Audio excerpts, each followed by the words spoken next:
장례식장 하얀 국화꽃 앞에 마주 선 두 사람. 검은 정장 차림의 여자는 눈물을 흘리며 서 있다. 도윤은 옆에서 묵묵히 지켜봐 준다. 여자의 눈물이 떨어진다. 제가 잘못했어요. 두 사람의 시선이 교차한다. 용서와 후회, 그리고 진심. 이 두 사람에게 무슨 일이 있었던 걸까요? 이렇게 슬픔이 담아 있을까요? 이 두 사람의 이야기가 펼치기 전에 구독과 좋아요, 무료이니 많이 눌러주시면 정말 큰 힘이 됩니다. 시작합니다. 태수는 넓은 회장실 창가에 서서 서울 도심을 내려다보고 있었습니다. 저 멀리 한강이 보였고 빌딩 숲 사이로 석양이 지고 있었습니다. 70평생을 살아온 세월이 주마등처럼 스쳐 지나갔습니다. 태수는 아무것도 없이 시작했습니다. 25살 손에 쥔 것이라곤 5,000원짜리 지폐 몇 장뿐이었습니다. 시골 농가에서 태어나 도시로 올라왔고 남대문 시장에서 짐을 날랐습니다. 하루 일당 500원을 받으며 새벽부터 밤늦게까지 일했습니다. 손에 굳은 살이 박이고 등이 휘도록 일했습니다. 하지만 태수는 포기하지 않았습니다. 남들이 쉴 때 공부했고 남들이 놀 때 일했습니다.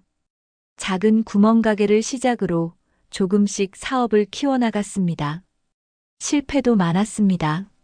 사기를 당해 빚더미에 앉은 적도 있었고 믿었던 동업자에게 배신당한 적도 있었습니다.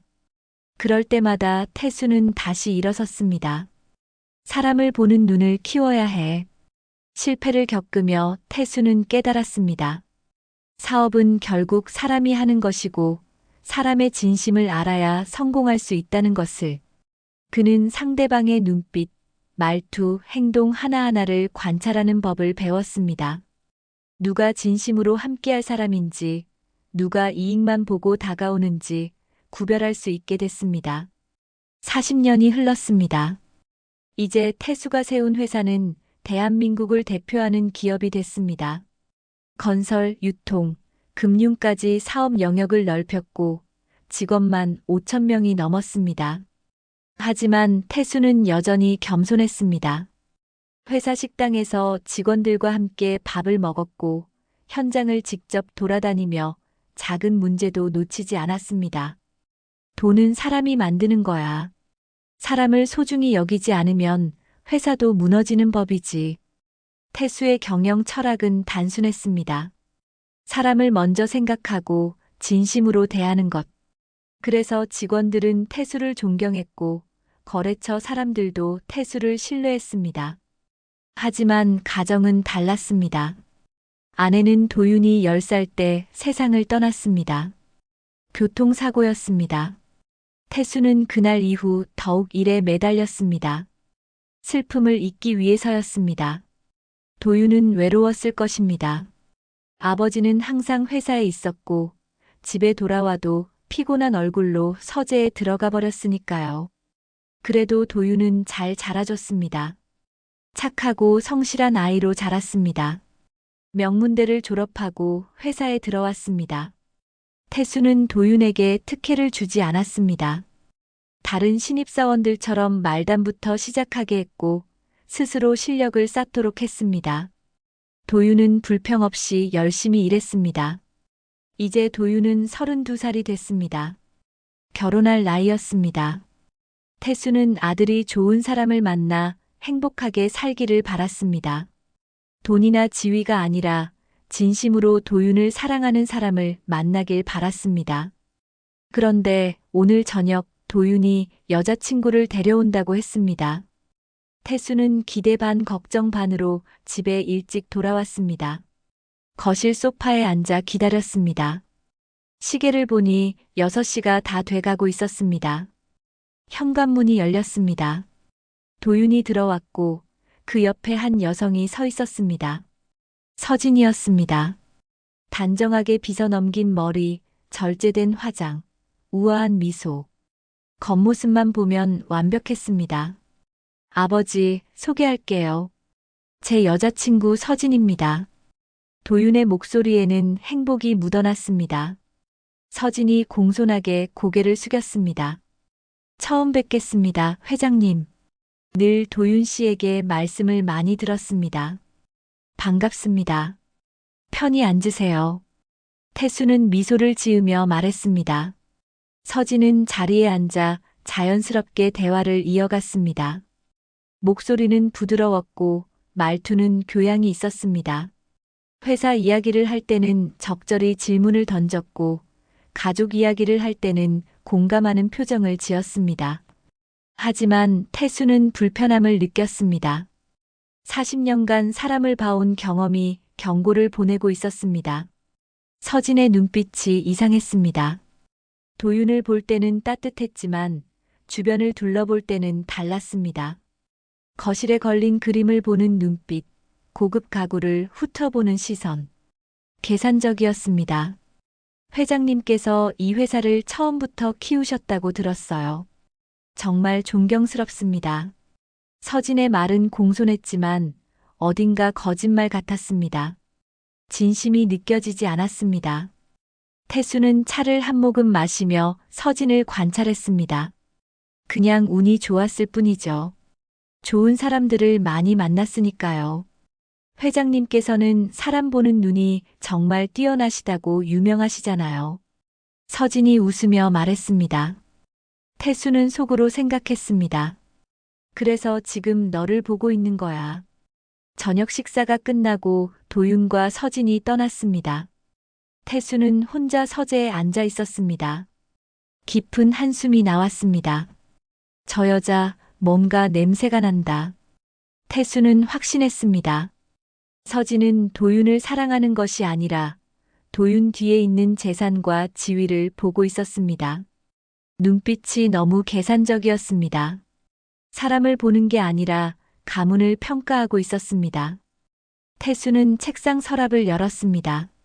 최근 건강검진 결과지가 들어 있었습니다. 의사는 말했습니다. 시간이 많지 않다고. 태수는 담담하게 받아들였습니다. 70평생 충분히 살았으니까요. 하지만 죽기 전에 해야 할 일이 있었습니다. 이 여자가 내 아들의 인생을 망칠 여자인지 직접 봐야겠어. 태수는 결심했습니다. 서진의 진짜 모습을 확인해야 했습니다. 화려한 곳이 아니라 아무도 보지 않는 곳에서 가장 약한 사람 앞에서 보여주는 모습이 진짜니까요. 진심은 비싼 호텔이 아니라 허름한 식당에서 드러나는 법이지.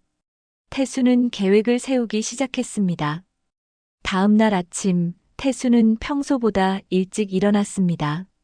창밖으로 햇살이 들어왔지만 그의 표정은 어두웠습니다. 어젯밤 내내 서진에 대해 생각했습니다. 그리고 하나의 계획을 세웠습니다.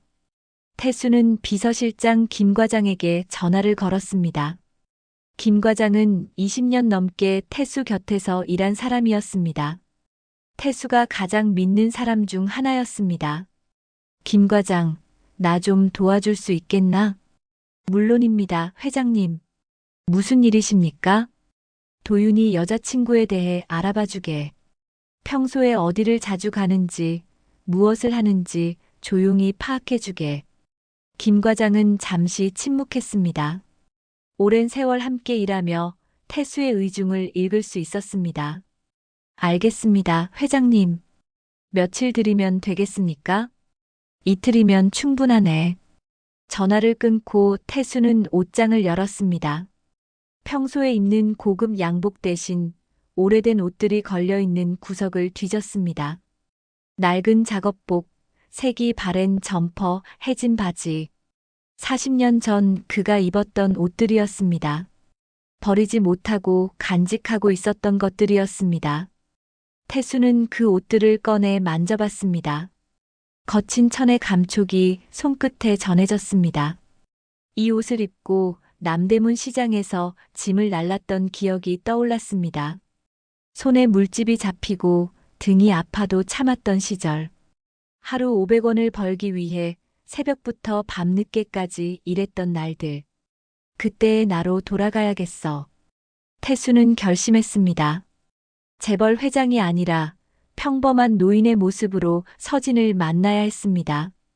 그래야 진짜 모습을 볼 수 있으니까요. 이틀 뒤 김 과장이 보고서를 가져왔습니다. 회장님, 서진 씨에 대한 자료입니다. 태수는 보고서를 받아 읽기 시작했습니다. 서진은 명문대를 졸업했고 현재 대기업 홍보팀에서 일하고 있었습니다. 집안은 평범한 중산층이었습니다. 특별히 문제될 것은 없어 보였습니다. 하지만 다음 페이지를 넘기자 흥미로운 내용이 나왔습니다. 서진은 매주 토요일 오전 종로구에 있는 작은 국밥집에서 봉사활동을 한다고 했습니다. 무료 급식 봉사였습니다. 어르신들과 노숙인들에게 밥을 나눠주는 일이었습니다. 봉사활동이라. 태수는 중얼거렸습니다. 겉으로 보기엔 훌륭한 일이었습니다. 하지만 태수는 의심했습니다. 진심으로 하는 봉사인지 아니면 좋은 이미지를 만들기 위한 위선인지 확인해야 했습니다. 김 과장, 이 국밥집 주소를 확인해 주게. 네, 회장님. 혹시 직접 가실 생각이십니까? 그래, 내가 직접 봐야겠네. 김 과장은 걱정스러운 표정을 지었습니다. 회장님, 혹시 위험한 일은 아니시겠죠? 걱정 말게. 그냥 밥 한 끼 얻어먹으러 가는 거야. 태수는 웃으며 말했지만 김 과장은 여전히 불안한 표정이었습니다. 토요일 아침이 됐습니다. 태수는 일찍 일어나 준비를 시작했습니다. 낡은 작업복을 입었습니다.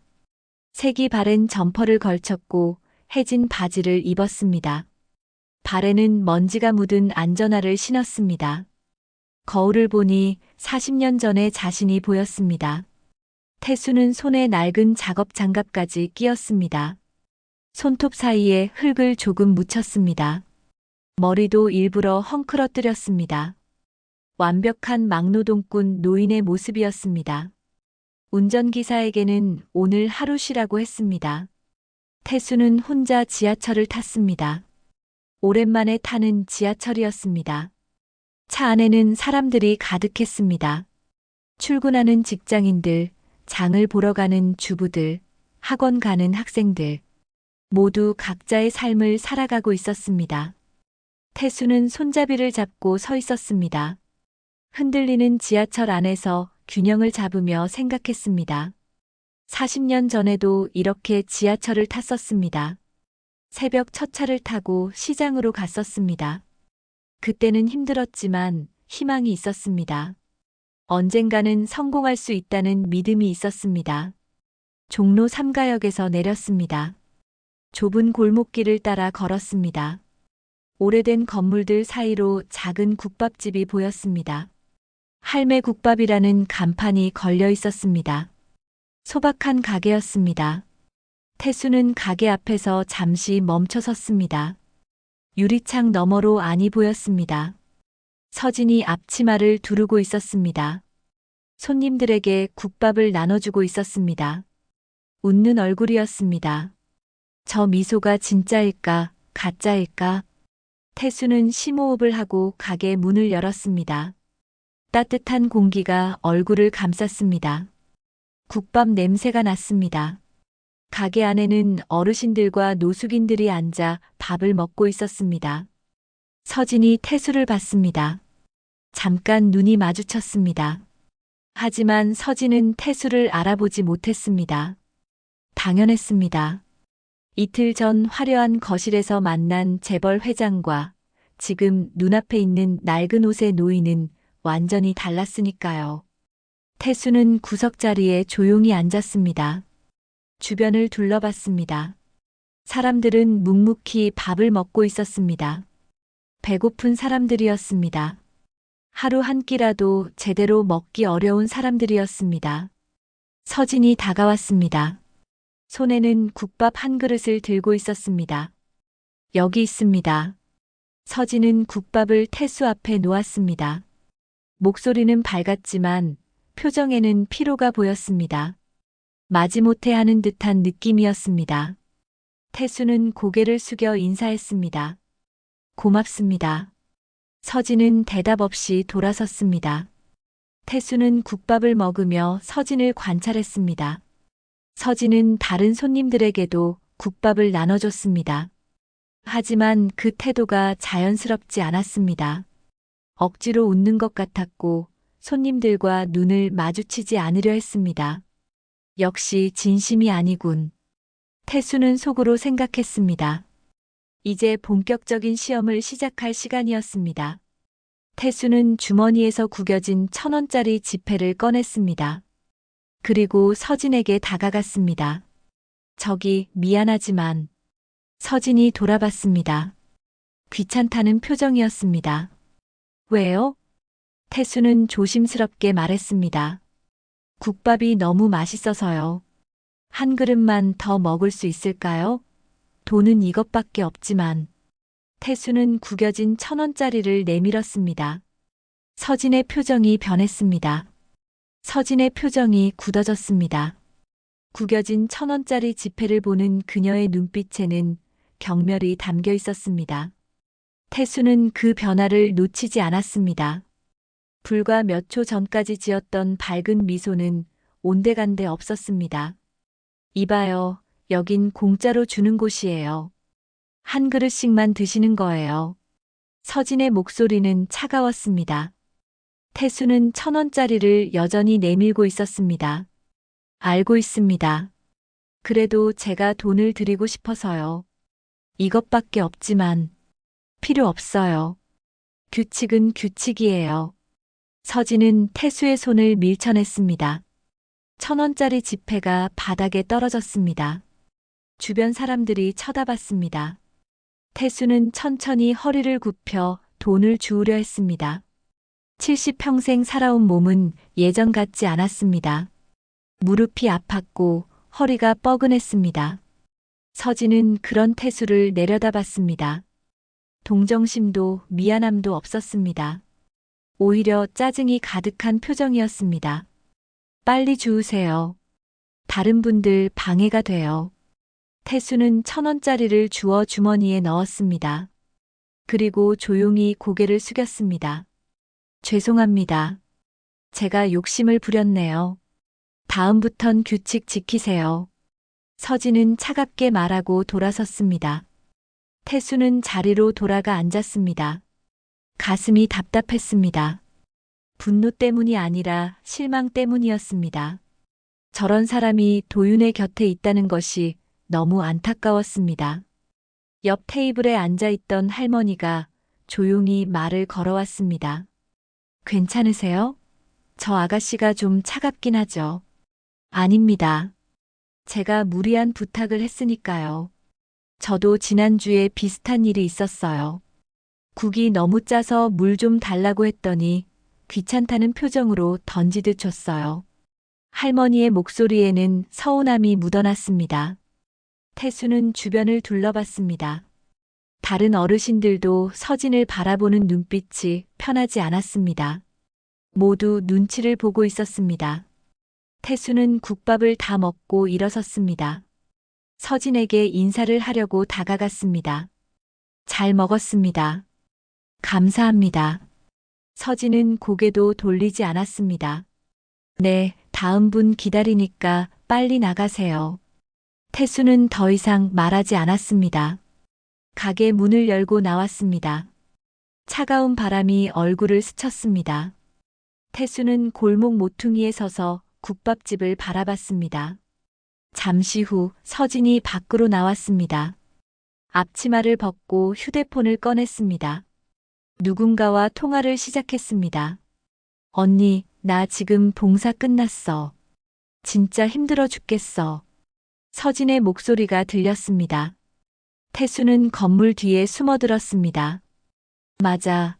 매주 토요일마다 여기 와야 돼. 회사에서 봉사활동 점수 따려면 어쩔 수 없잖아. 그리고 도윤이 오빠한테 좋은 이미지 심어줘야 하고. 태수의 주먹이 굳어졌습니다. 역시 진심이 아니었습니다. 모든 것이 계산된 행동이었습니다. 근데 오늘 진짜 웃긴 일 있었어. 어떤 할아버지가 1,000원 들고 국밥 한 그릇 더 달라는 거야. 거지도 자존심은 있어야지, 진짜. 서진이 웃으며 말했습니다. 조롱하는 웃음이었습니다. 태수는 이를 악물었습니다. 40년 전 자신도 저런 취급을 받았던 기억이 떠올랐습니다. 남대문 시장에서 일할 때 어떤 사람들은 태수를 무시했습니다. 가난하다는 이유로, 배우지 못했다는 이유로. 그래도 참아야지. 결혼하면 다 끝나는 거야. 도윤이 오빠 집안이 얼마나 부자인데. 평생 놀고 먹을 수 있어. 서진의 목소리가 계속 들렸습니다. 태수는 더 이상 듣고 싶지 않았습니다. 조용히 그곳을 떠났습니다. 지하철을 타고 집으로 돌아오는 길, 태수는 창밖을 바라봤습니다.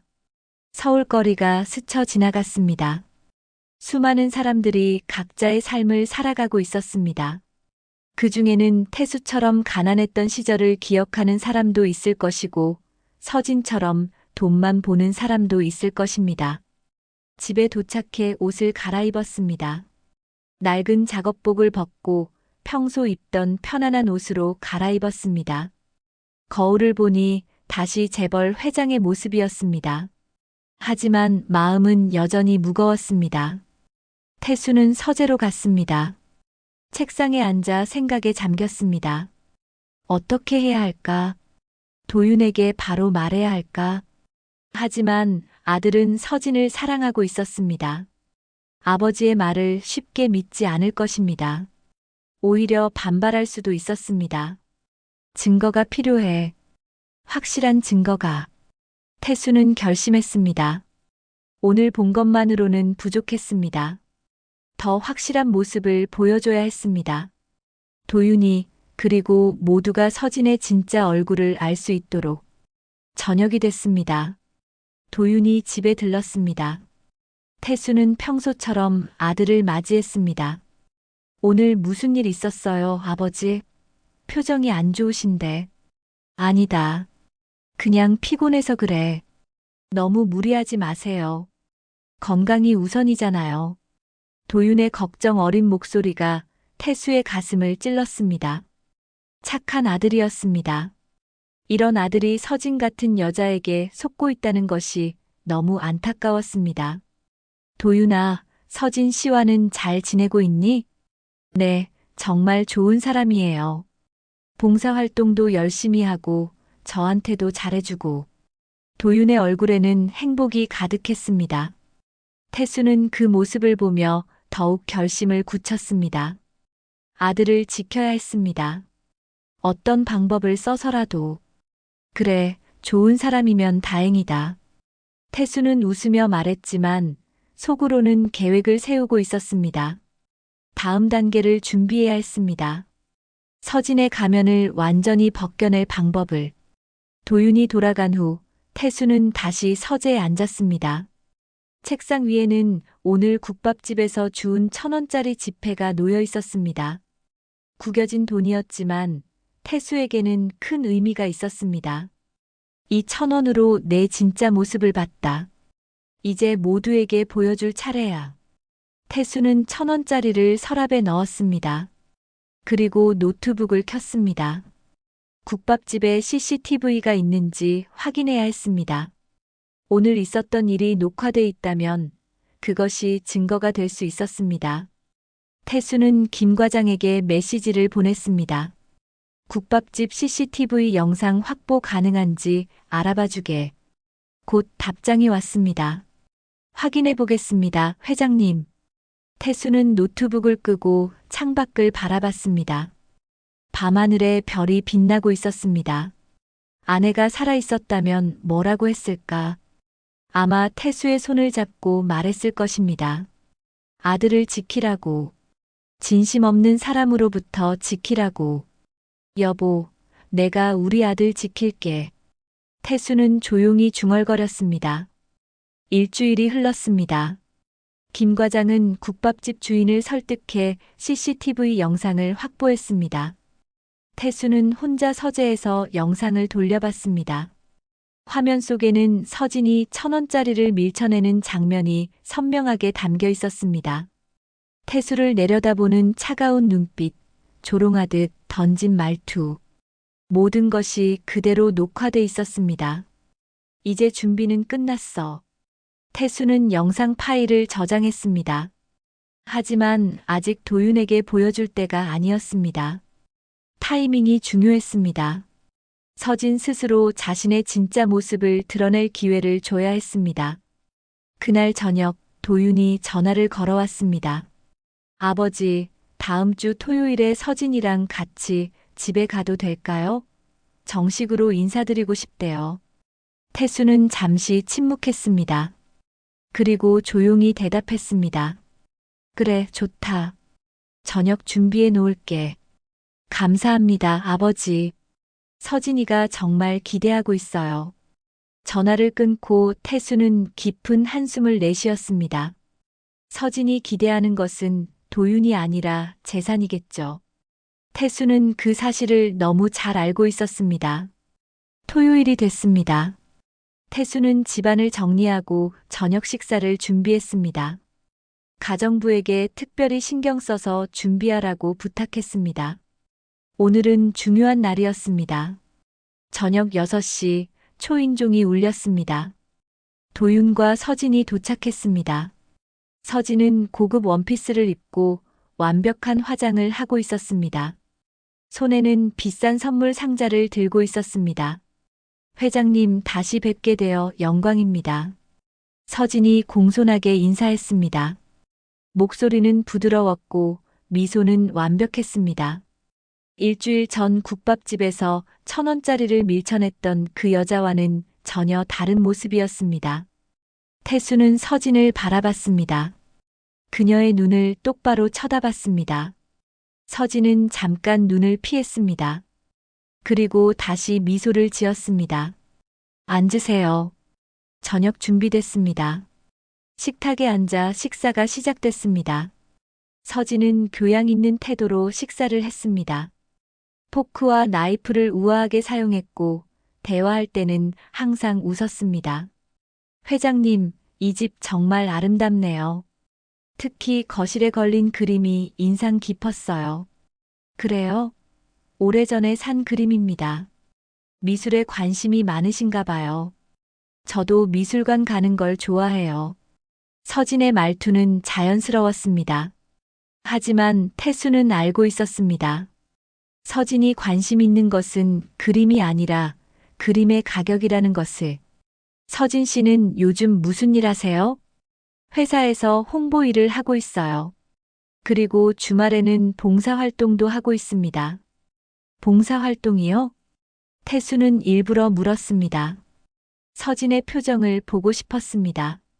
네, 매주 토요일마다 국밥집에서 어르신들께 식사를 대접하고 있어요. 작은 일이지만 보람 있어요. 서진은 겸손하게 말했습니다. 도윤이 자랑스럽다는 표정으로 서진을 바라봤습니다. 서진이는 정말 착한 사람이에요, 아버지. 바쁜데도 봉사를 빠지지 않거든요.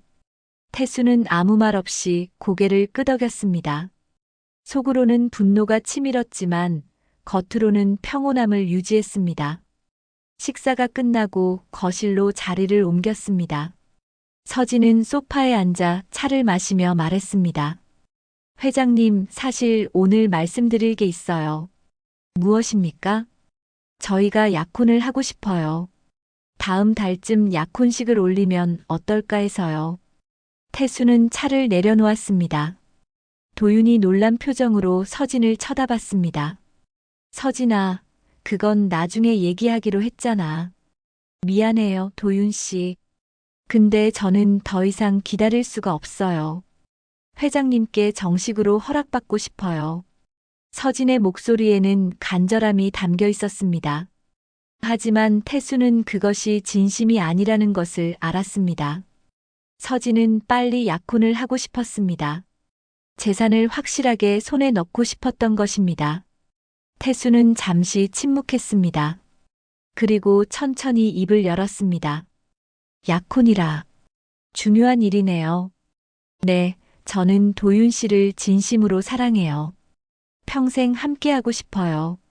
서진이 도윤의 손을 잡았습니다. 도윤은 행복한 표정이었습니다. 태수는 두 사람을 바라봤습니다. 아들의 행복한 얼굴이 가슴을 아프게 했습니다. 곧 그 행복이 산산조각 날 것을 알고 있었으니까요. 좋습니다. 약혼식을 준비하세요. 태수의 대답에 서진의 얼굴이 환해졌습니다. 정말요? 감사합니다, 회장님. 단, 약혼식은 제대로 해야 합니다. 호텔을 빌려서 성대하게 하죠. 제가 아는 사람들을 다 초대하겠습니다. 너무 감사합니다. 서진은 기쁨을 감추지 못했습니다. 태수는 조용히 미소 지었습니다. 하지만 그 미소 뒤에는 다른 계획이 숨어 있었습니다. 도윤과 서진이 돌아간 후 태수는 김 과장에게 전화를 걸었습니다. 김 과장, 다음 달 첫째 주 토요일에 신라 호텔 대연회장을 예약해주게. 약혼식을 할 거야. 알겠습니다, 회장님. 규모는 어느 정도로 할까요? 재계 인사들, 언론사 사람들, 회사 임원들 모두 초대하게. 크게 할 거야. 네, 준비하겠습니다. 전화를 끊고 태수는 서재 책상 서랍을 열었습니다. 그곳에는 CCTV 영상이 담긴 USB가 들어 있었습니다. 태수는 USB를 꺼내 손에 쥐었습니다. 약혼식 날 모든 것을 보여주겠어. 태수는 결심했습니다. 그날 서진의 진짜 모습을 모두에게 공개할 것입니다. 도윤이 상처받겠지만 지금 막지 않으면 평생 후회할 것입니다. 창밖으로 달이 떠올랐습니다. 태수는 달을 바라보며 생각했습니다. 일주일 전 국밥집에서 만난 그 차가운 눈빛, 1,000원짜리를 던지며 했던 조롱. 그것이 서진의 진짜 모습이었습니다. 사람은 옷을 바꿀 수 있어도 영혼은 못 바꾸지. 태수는 중얼거렸습니다. 서진은 지금 완벽한 가면을 쓰고 있었습니다. 하지만 약혼식 날 그 가면은 벗겨질 것입니다. 태수는 책상에 앉아 약혼식 준비를 시작했습니다. 초대장 명단을 작성하고 순서를 정했습니다. 그리고 가장 중요한 순서를 마지막에 배치했습니다. 바로 CCTV 영상을 공개하는 순서를. 밤은 깊어갔지만 태수는 잠들지 않았습니다. 준비해야 할 것이 많았습니다. 완벽하게 준비해서 서진이 변명할 여지를 남기지 않아야 했습니다. 한 달이 흘렀습니다. 약혼식 날이 다가왔습니다. 신라 호텔 대연회장은 화려하게 꾸며졌습니다. 거대한 샹들리에가 빛나고 흰 장미가 곳곳에 장식됐습니다. 수백 명의 하객들이 자리를 채웠습니다. 재계 인사들, 언론사 기자들, 회사 임원들 모두가 태수의 초대를 받아 이곳에 모였습니다. 서진은 대기실에서 준비를 하고 있었습니다. 하얀 드레스를 입고 머리를 우아하게 올렸습니다. 거울을 보며 미소 지었습니다. 오늘이 그녀가 꿈꿔왔던 날이었습니다. 재벌가의 며느리가 되는 날, 평생 부족함 없이 살 수 있는 날, 드디어 이뤄냈어. 서진은 속으로 중얼거렸습니다. 지난 1년간 도윤에게 보여준 모든 모습이 떠올랐습니다. 착한 여자친구, 효녀, 봉사하는 사람, 모두 연기였습니다. 하지만 성공적이었습니다. 도윤도 대기실에 있었습니다. 정장을 차려입고 긴장한 표정이었습니다. 서진아, 떨려. 조금. 근데 행복해. 서진이 도윤의 손을 잡았습니다. 도윤은 그녀를 바라보며 웃었습니다. 나도 행복해. 너를 만나서 정말 다행이야. 서진은 미소로 답했습니다. 하지만 속으로는 다른 생각을 하고 있었습니다. 조금만 참자. 오늘만 지나면 모든 게 내 것이야. 연회장 안은 웅성거림으로 가득했습니다. 하객들이 자리에 앉아 시작을 기다렸습니다. 무대 위에는 거대한 스크린이 설치돼 있었습니다. 약혼식 영상을 보여주기 위한 것이었습니다. 태수는 무대 뒤에 서 있었습니다. 손에는 작은 리모컨이 들려 있었습니다. 그것은 스크린을 작동시키는 리모컨이었습니다. 태수의 표정은 굳어 있었습니다. 가슴이 무거웠습니다. 곧 아들이 큰 충격을 받을 것을 알고 있었으니까요. 김 과장이 다가왔습니다. 회장님, 모든 준비가 끝났습니다. 언제든 시작하실 수 있습니다. 고맙네. 자네도 수고 많았어. 회장님, 정말 이렇게 하시는 게 맞습니까? 도윤 도련님이 많이 상처받으실 텐데요. 김 과장의 목소리에는 걱정이 담겨 있었습니다. 태수는 고개를 끄덕였습니다. 지금 상처받는 게 낫네. 결혼 후에 알게 되면 더 큰 상처를 받을 테니까. 알겠습니다. 사회자가 무대에 올라왔습니다. 마이크를 잡고 밝은 목소리로 말했습니다. 여러분, 오늘 이 자리에 와주셔서 감사합니다. 지금부터 도윤 씨와 서진 씨의 약혼식을 시작하겠습니다. 박수 소리가 울려 퍼졌습니다. 도윤과 서진이 무대에 올라왔습니다. 서진은 완벽한 미소를 지으며 손을 흔들었습니다. 도윤은 긴장한 표정으로 서진의 손을 잡았습니다. 태수도 무대에 올랐습니다. 마이크 앞에 섰습니다. 연회장이 조용해졌습니다. 모두가 태수를 바라봤습니다. 오늘 이렇게 많은 분들이 와주셔서 감사합니다. 제 아들 도윤이의 약혼식에 함께 해주셔서 영광입니다. 태수는 잠시 말을 멈췄습니다. 그리고 서진을 바라봤습니다. 서진은 여전히 미소를 짓고 있었습니다. 오늘 이 자리는 특별합니다. 제 며느리가 될 사람을 여러분께 소개하는 자리이니까요. 하지만 며느리를 맞이하기 전에 저는 한 가지 확인하고 싶은 게 있었습니다. 하객들이 웅성거리기 시작했습니다. 도윤이 불안한 표정으로 아버지를 쳐다봤습니다. 서진의 미소가 조금 굳어졌습니다. 사람의 진심은 어디에서 드러날까요? 화려한 곳에서일까요? 아니면 초라한 곳에서일까요? 태수는 천천히 말했습니다. 연회장은 정적에 휩싸였습니다. 저는 확인하고 싶었습니다. 제 며느리가 될 사람이 진심으로 사람을 대하는지. 그래서 한 달 전 제가 직접 시험을 해봤습니다. 서진의 얼굴이 창백해지기 시작했습니다. 무언가 불길한 예감이 들었습니다. 저는 평범한 노인의 모습으로 서진 씨를 만났습니다. 그녀가 봉사활동을 한다는 국밥집에서요. 도윤이 깜짝 놀라며 아버지를 쳐다봤습니다. 하객들도 숨을 죽이고 태수를 바라봤습니다. 그곳에서 저는 구겨진 1,000원짜리를 내밀며 국밥 한 그릇을 더 부탁했습니다. 배가 고팠거든요. 태수는 주머니에서 1,000원짜리 지폐를 꺼냈습니다. 한 달 전 그날 주운 바로 그 돈이었습니다. 하지만 서진 씨는 이렇게 말했습니다. 필요 없다고. 그리고 제 돈을 밀쳐냈습니다. 서진은 말을 잃었습니다. 입술이 파르르 떨렸습니다. 도윤이 서진을 쳐다봤습니다. 서진아, 이게 무슨 말이야? 도윤 씨, 나는. 서진은 변명을 하려 했지만 태수가 리모컨을 눌렀습니다. 거대한 스크린에 영상이 재생되기 시작했습니다. 국밥집 CCTV 영상이었습니다. 화면 속에는 낡은 옷을 입은 노인이 보였습니다. 태수였습니다. 그리고 서진이 1,000원짜리를 밀쳐내는 장면이 나왔습니다. 차가운 눈빛, 조롱하는 말투, 모든 것이 선명하게 담겨 있었습니다. 연회장이 술렁이기 시작했습니다. 하객들이 놀란 표정으로 스크린을 쳐다봤습니다. 언론사 기자들은 카메라를 들어 서진을 촬영하기 시작했습니다. 영상은 계속 이어졌습니다.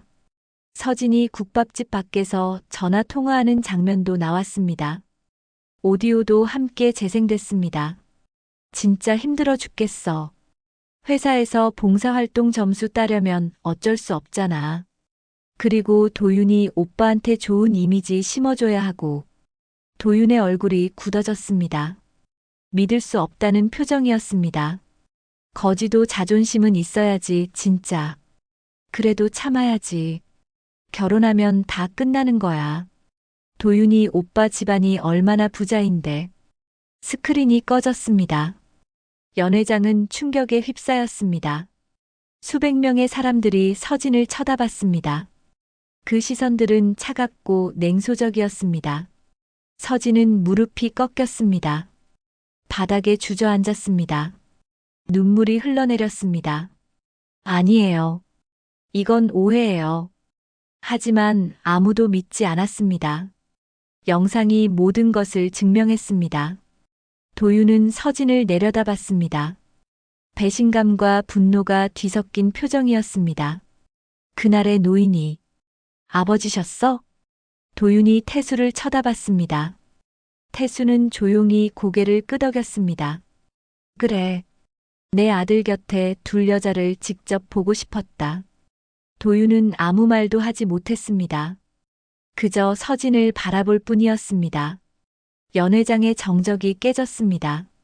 하객들이 수군거리기 시작했습니다. 어떤 사람은 고개를 저었고 어떤 사람은 혀를 찼습니다. 서진은 무대 위에 무릎을 꿇은 채 고개를 숙이고 있었습니다.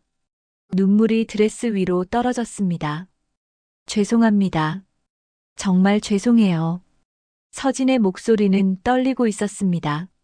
하지만 그 눈물이 진심인지 아무도 알 수 없었습니다. 태수는 차갑게 서진을 내려다봤습니다. 사과는 나한테 할 게 아니오. 내 아들한테 해야지. 서진은 고개를 들어 도윤을 바라봤습니다. 도윤은 멍한 표정으로 서 있었습니다. 믿었던 사람에게 배신당한 충격이 얼굴에 그대로 드러났습니다. 도윤 씨, 미안해요. 정말 미안해요. 미안하다고. 도윤의 목소리는 떨렸습니다. 분노와 슬픔이 뒤섞여 있었습니다. 나는 진심으로 널 사랑했어. 너랑 평생을 함께하고 싶었어. 근데 너한테 나는 뭐였어? 돈? 재산? 아니에요. 저도 사랑했어요. 사랑? 도윤이 비웃었습니다. 처음으로 서진에게 차가운 표정을 지었습니다. 사랑하는 사람한테 그런 말을 해? 거지도 자존심은 있어야 한다고? 평생 놀고 먹을 수 있다고? 서진은 아무 말도 하지 못했습니다. 변명할 여지가 없었습니다.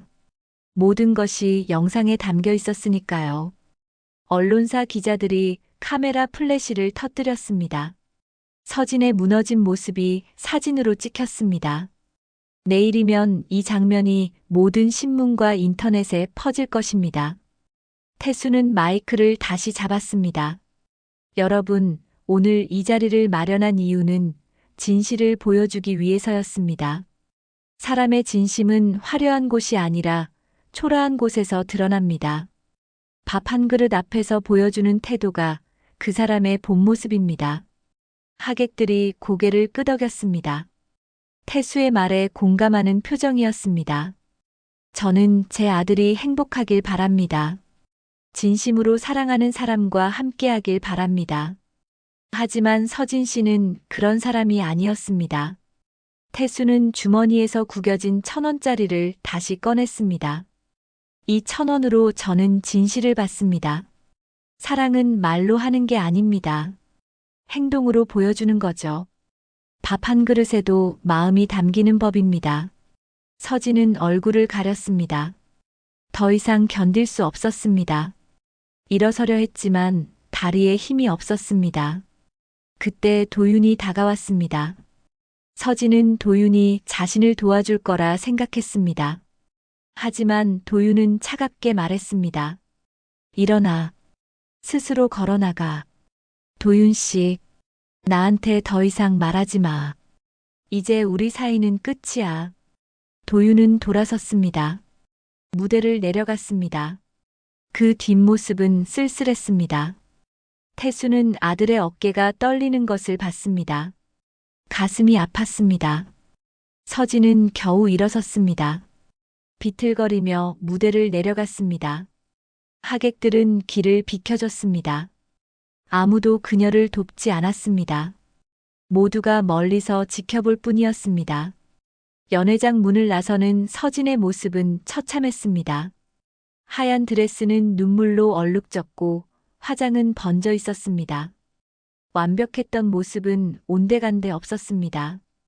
약혼식은 끝났습니다. 하객들이 하나둘씩 자리를 떠났습니다.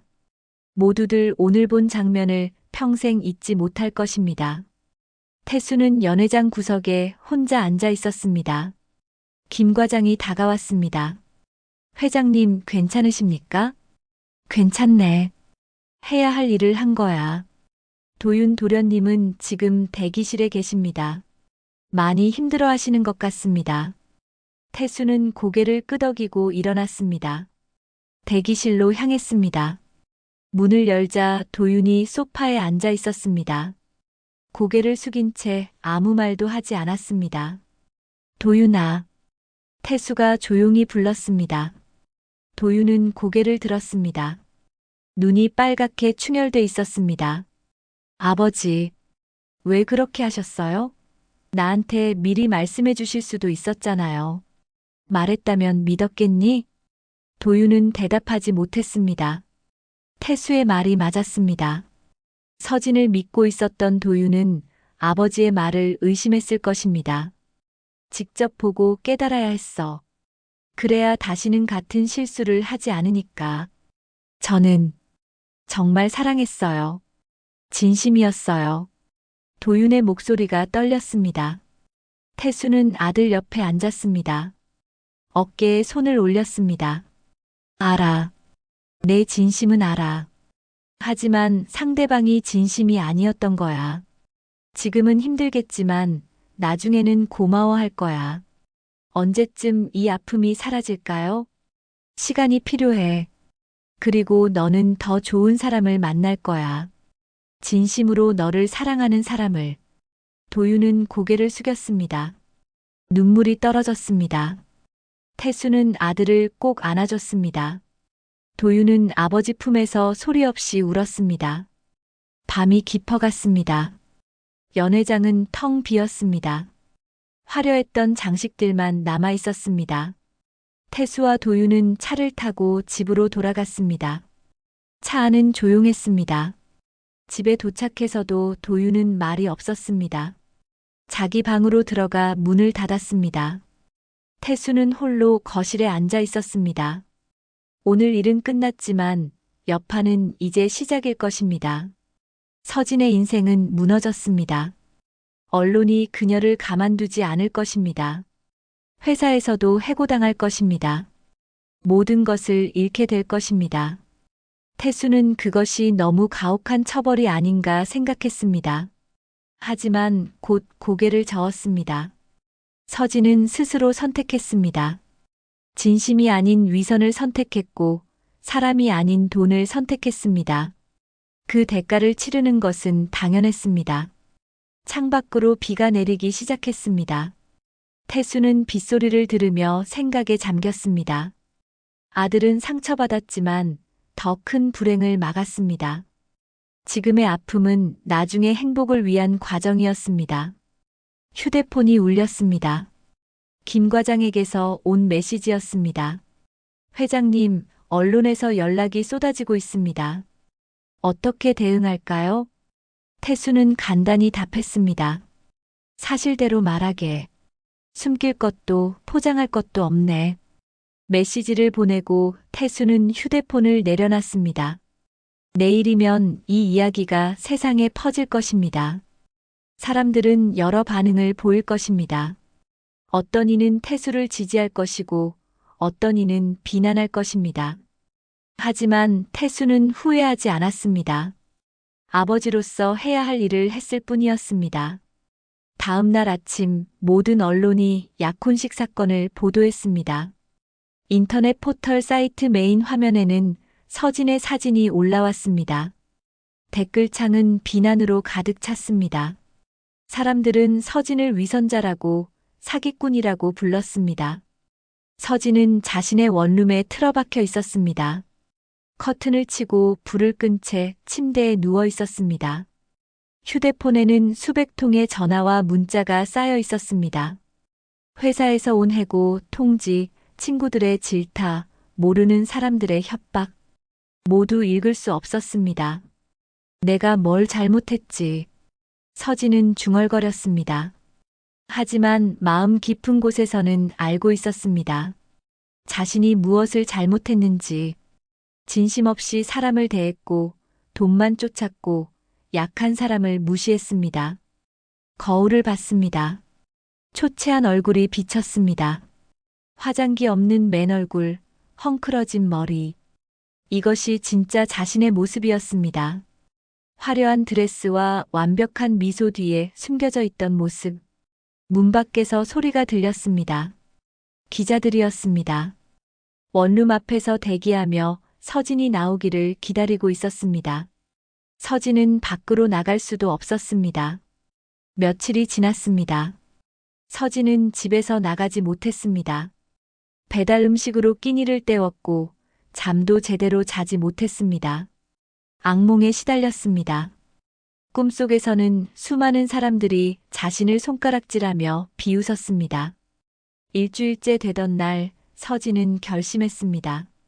이대로는 안 된다고. 무언가 해야 한다고. 거울 앞에 섰습니다. 자신에게 물었습니다. 나는 정말 나쁜 사람일까? 대답은 명확했습니다. 그렇다고. 태수에게 했던 행동, 국밥집 어르신들을 대했던 태도, 모든 것이 잘못이었습니다. 그럼 이제 어떻게 해야 하지? 서진은 오랫동안 생각했습니다. 도망칠 수도 있었습니다. 다른 도시로 가서 이름을 바꾸고 새로 시작할 수도 있었습니다. 하지만 그것은 또 다른 거짓이었습니다. 아니야. 이번엔 제대로 해보자. 서진은 옷을 갈아입었습니다. 화장을 하지 않았습니다. 있는 그대로의 모습으로 밖으로 나갔습니다. 기자들이 달려들었습니다. 카메라 플래시가 터졌습니다. 서진 씨, 한 말씀 해주세요. 사과할 생각은 없으십니까? 서진은 멈춰 섰습니다. 카메라를 똑바로 바라봤습니다. 죄송합니다. 제가 정말 잘못했습니다. 목소리가 떨렸지만 진심이었습니다. 기자들이 조용해졌습니다. 저는 진심 없이 살았습니다. 사람을 돈으로 받고 약한 사람을 무시했습니다. 변명의 여지가 없습니다. 서진은 깊게 고개를 숙였습니다.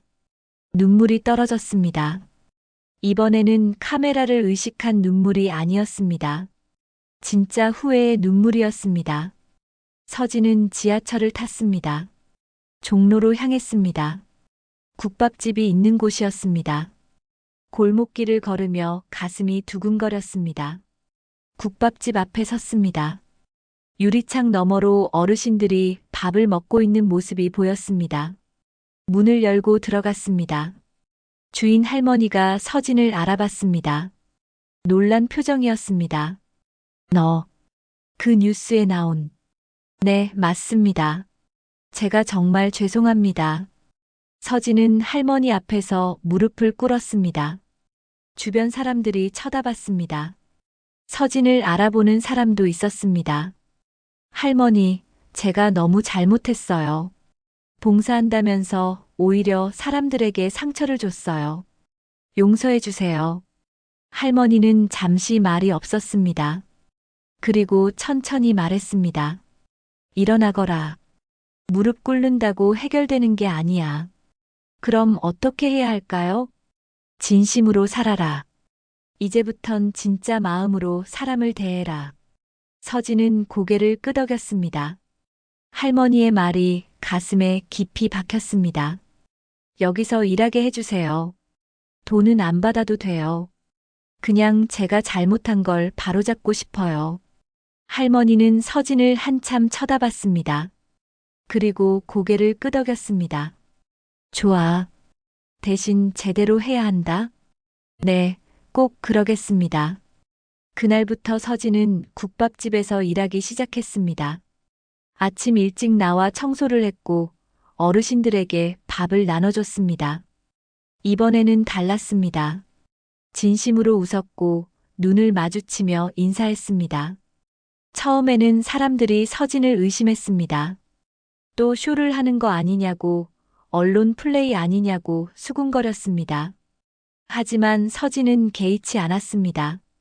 묵묵히 자신이 해야 할 일을 했습니다. 한 달이 지났습니다. 서진은 매일 국밥집에 나왔습니다. 비가 오나 눈이 오나 빠지지 않았습니다. 어르신들도 조금씩 마음을 열기 시작했습니다. 어느 날 국밥집 앞에 낯익은 차가 섰습니다. 도윤이었습니다. 서진은 깜짝 놀랐습니다.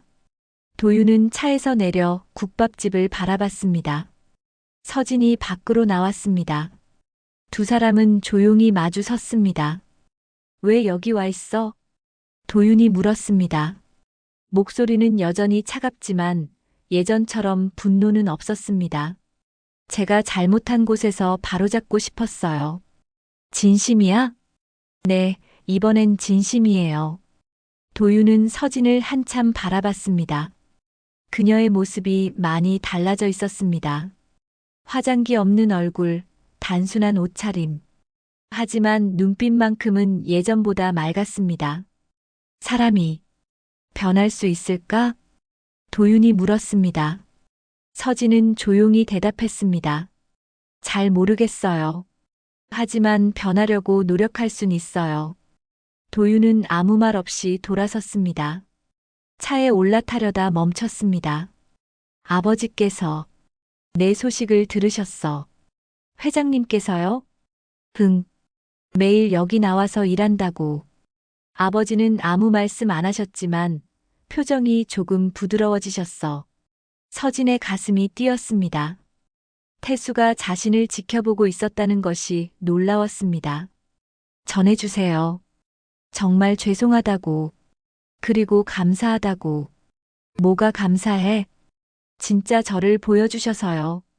그날 국밥집에서 시험하지 않으셨다면 저는 평생 거짓으로 살았을 거예요. 도윤은 고개를 끄덕이고 차에 올랐습니다. 차가 떠나는 것을 보며 서진은 눈물을 닦았습니다. 이번 눈물은 후회가 아니라 희망의 눈물이었습니다. 국밥집으로 돌아가며 서진은 생각했습니다. 잃어버린 것은 많았습니다. 직장, 명예, 사랑. 하지만 찾은 것도 있었습니다. 진심이었습니다. 석 달이 흘렀습니다. 계절이 바뀌어 겨울이 왔습니다. 거리에는 눈이 내렸고 차가운 바람이 불었습니다. 서진은 여전히 국밥집에서 일하고 있었습니다. 이제는 주인 할머니의 진짜 조수가 됐습니다. 아침마다 시장에서 재료를 사오고 국을 끓이고 어르신들을 맞이했습니다. 사람들의 시선도 달라졌습니다. 처음에는 의심과 비난이었지만 이제는 조금씩 인정하기 시작했습니다. 서진이 진심으로 변하고 있다는 것을 느꼈습니다. 어느 날 아침 국밥집 문이 열렸습니다. 눈을 털며 들어온 사람은 태수였습니다. 서진은 깜짝 놀라 그 자리에 멈춰 섰습니다. 석 달 만에 보는 태수였습니다. 회장님. 서진의 목소리가 떨렸습니다. 태수는 평범한 옷차림이었습니다. 고급 양복이 아니라 편안한 점퍼와 바지를 입고 있었습니다. 서진에게 다가와 조용히 말했습니다. 국밥 한 그릇 주시오. 네, 잠시만 기다려주세요. 서진은 주방으로 갔습니다. 손이 떨렸습니다. 국밥을 정성스럽게 담았습니다. 김치와 깍두기도 함께 준비했습니다. 태수 앞에 조심스럽게 놓았습니다. 맛있게 드세요. 태수는 고개를 끄덕이고 국밥을 먹기 시작했습니다. 서진은 멀리서 지켜봤습니다. 가슴이 두근거렸습니다. 국밥을 다 먹은 태수가 서진을 불렀습니다. 잠깐 앉으시오. 서진은 태수 앞에 앉았습니다. 두 사람 사이에 침묵이 흘렀습니다. 태수가 먼저 입을 열었습니다. 석 달 동안 여기서 일했다고 들었소. 네, 제가 잘못한 곳에서 다시 시작하고 싶었어요. 왜요? 다른 곳에서 새로 시작할 수도 있었을 텐데. 서진은 잠시 생각했습니다. 그리고 진심을 담아 대답했습니다. 회장님께서 그날 저를 시험하셨을 때 저는 정말 최악의 모습을 보여드렸어요. 1,000원을 던지고 사람을 무시했죠. 그게 제 진짜 모습이었어요. 태수는 조용히 듣고 있었습니다. 하지만 그날 이후로 깨달았어요. 제가 얼마나 잘못 살아왔는지, 사람의 가치를 돈으로 판단했고, 진심 없이 위선으로 살았어요. 그걸 바꾸고 싶었어요. 바뀌었다고 생각하오? 잘 모르겠어요. 하지만 매일 노력하고 있어요. 어르신들을 대할 때마다 한 분 한 분의 얼굴을 보려고 해요. 그분들의 이야기를 들으려고 하고요. 태수는 서진의 손을 바라봤습니다. 거친 손이었습니다. 석 달간 설거지하고 청소하며 만들어진 손이었습니다. 예전의 하얗고 부드러운 손은 아니었습니다. 힘들지 않소? 힘들어요. 하지만 의미 있어요. 처음으로 제 삶이 의미 있다고 느껴요. 태수는 고개를 끄덕였습니다. 그리고 주머니에서 무언가를 꺼냈습니다. 구겨진 1,000원짜리 지폐였습니다.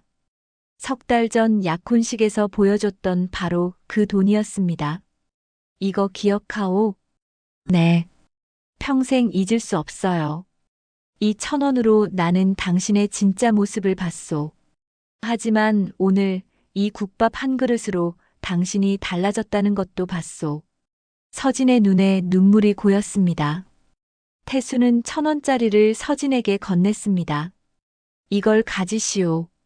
기억하시오. 사람의 진심은 돈이 아니라 행동에서 나온다는 것을, 밥 한 그릇에도 마음이 담긴다는 것을. 서진은 떨리는 손으로 1,000원짜리를 받았습니다. 눈물이 뺨을 타고 흘러내렸습니다. 감사합니다, 회장님. 정말, 정말 감사합니다. 사과를 받으러 온 게 아니오. 다만 당신이 진심으로 변하고 있다는 걸 확인하고 싶었소. 태수는 일어섰습니다. 국밥값을 계산하려 했습니다. 하지만 서진이 손을 내저었습니다. 안 받을게요. 대신 약속드릴게요. 이 1,000원을 간직하며 평생 진심으로 살겠다고요. 태수는 미소 지었습니다. 처음으로 서진에게 따뜻한 미소를 보였습니다. 그래요. 그렇게 사시오. 태수가 문을 열고 나가려는 순간 서진이 불렀습니다. 회장님, 도윤 씨는 어떻게 지내시나요? 태수는 뒤돌아봤습니다. 힘들어했죠. 하지만 이제는 괜찮소. 시간이 약이니까 언젠가는 다시 사랑할 수 있을 거요. 제가 너무 큰 상처를 드렸죠. 그렇소. 하지만 그 상처가 내 아들을 더 단단하게 만들었소. 이제는 사람을 제대로 볼 수 있는 눈이 생겼으니까. 태수는 문을 열었습니다. 차가운 바람이 들어왔습니다. 건강하시오, 서진 씨. 그리고 진심을 잃지 마시오.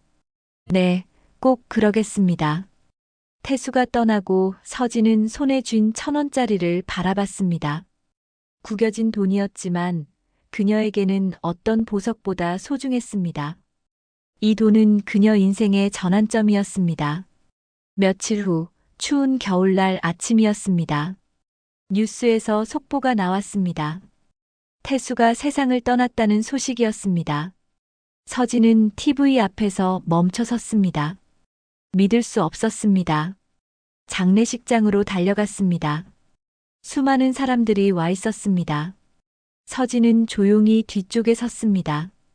감히 앞으로 나갈 수 없었습니다. 하지만 마음만은 전하고 싶었습니다. 밤이 되어 사람들이 줄어들자 서진은 조용히 제단 앞으로 갔습니다. 흰 국화를 놓으며 속삭였습니다. 회장님, 그날 국밥 한 그릇이 제 인생을 바꿨어요.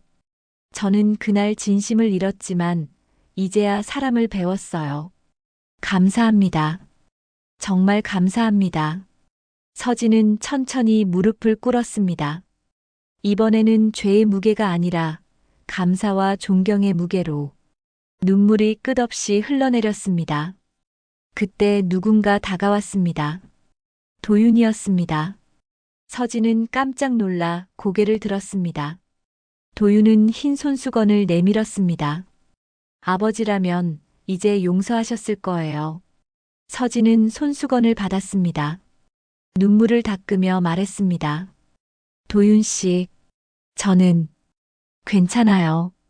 아버지께서 마지막으로 하신 말씀이 있어요. 서진 씨가 변하고 있다고, 진심으로 살고 있다고. 서진은 더 이상 말할 수 없었습니다. 흐느끼며 고개를 숙였습니다. 장례식장 밖으로 나왔습니다. 눈이 내리고 있었습니다. 하얀 눈이 세상을 덮어가고 있었습니다. 서진은 하늘을 바라봤습니다.